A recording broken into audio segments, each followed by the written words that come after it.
Inilunsad na ng Department of Education o DepEd ang programang Academic Recovery and Accessible Learning o ARAL Reading.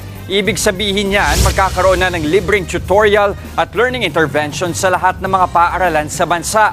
Para ho yan sa mga estudyante mula kindergarten hanggang grade 10 na nahihirapan pang bumasa. Sa ilalim ng ARAL program, magkakaroon ng hiwalay na tutorial reading sessions ang mga bata depende sa itatalagang schedule ng mga guro. Sa tala ng DepEd, nasa 3 milyon sa higit 24 na milyong enrolled students ang nahihirapan sa functional literacy o pagkakaintindi sa mga binabasang teksto.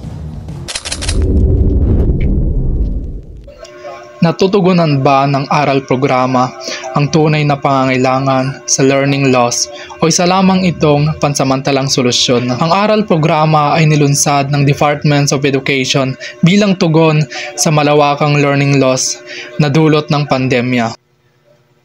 Layunin nitong tulungan ang mga mag-aaral na makabawi sa pagbabasa, matematika at agham sa pamamagitan ng tutorial at intervention sa ilalim ng Republic Act No.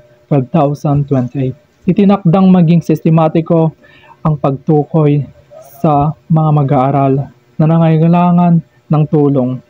Pinuri ang programa dahil malinaw ang layunin at nakabatay sa konkresyong datos ng DepEd. Gayunpaman, nananatiling problema ang kakulangan ng mga guro, pondo at kagamitan ng mga mag-aaral. Maraming guro ang labis na nabibigatan, kaya nagiging mahirap ang may sagawa ng maayos ang aral sa lokal na antas.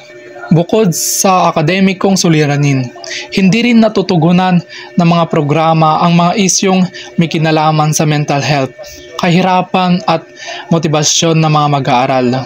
Kung mananatiling limitado sa pagtuturo, maaring hindi ito solusyon ang ugat ng problema sa edukasyon. Ang aral ay isang mahalagang hakbang, ngunit hindi sapat bilang pangangailangan solusyon.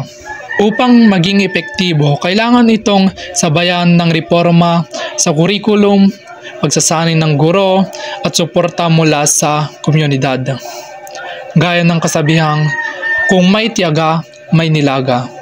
Kailangang pagtuunan ng panahon.